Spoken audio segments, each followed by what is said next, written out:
ધાનેરા તાલુકા સહકારી ખરીદ વેચાણ સંઘ દ્વારા સરકારશ્રીના કરેલ નીતિ નિયમ પ્રમાણે ટેકાના ભાવે મગફળીની ખરીદીની આજે વિધિવત રીતે શરૂઆત કરવામાં આવી। તાલુકા ખરીદ વેચાણ સંઘના પ્રમુખ અને માસુમભાઈ અને સ્ટાફ અધિકારીઓની ઉપસ્થિતિમાં પૂજાપાઠ કરી મગફળી ખરીદવાની શરૂઆત કરવામાં આવી। તાલુકા સહકારી ખરીદ વેચાણ સંઘ દ્વારા ખૂબ જ સુંદર વ્યવસ્થા કરવામાં આવી છે અને કોઈપણ પ્રકારની જાનહાનિ ન સર્જાય તે માટે ફાયર સેફટીની પણ વ્યવસ્થા કરવામાં આવી છે। વહેલી સવારથી ધાનેરા તાલુકા સહકારી ખરીદ વેચાણ સંઘ પ્રમુખને સેક્રેટરી અને સ્ટાફ તથા ટેકાના ભાવે ખરીદનાર કંપનીના માણસો અને મજૂરો ખેડૂતો સવારથી ટેકાના ભાવે મગફળીનું વેચાણ કરવા માટે ખેડૂતો આવી પહોંચ્યા હતા। વિધિવત રીતે આજે મહારાજ દ્વારા પૂજાપાઠ કરાવીને મગફળીના સેમ્પલને તોલમાપ કરાવીને મગફળી લેવાની શરૂઆત કરવામાં આવી।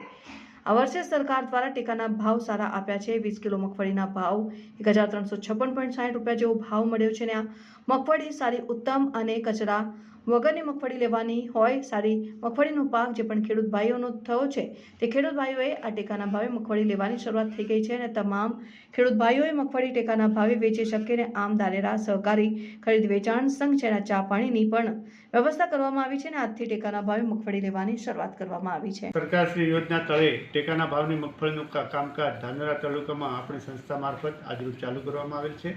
ધાનેરા તાલુકામાં ટોટલ રજિસ્ટ્રેશન અંદાજિત 9000 ખેડૂતોનું છે અને જે કામગીરી સરકારશ્રીએ સૂચવેલ નિયમો પ્રમાણે 90 દિવસમાં પૂર્ણ કરવાની થાય છે તેની સામે સંસ્થાએ સંપૂર્ણ સાધન સામગ્રી સાથે મજૂરો કાંટાઓ સાથે વ્યવસ્થા કરી 90 દિવસની અંદર કામગીરી પૂર્ણ થાય તેવું આયોજન કરવામાં આવેલ છે, જે ખેડૂતો માટે આશીર્વાદ રૂપ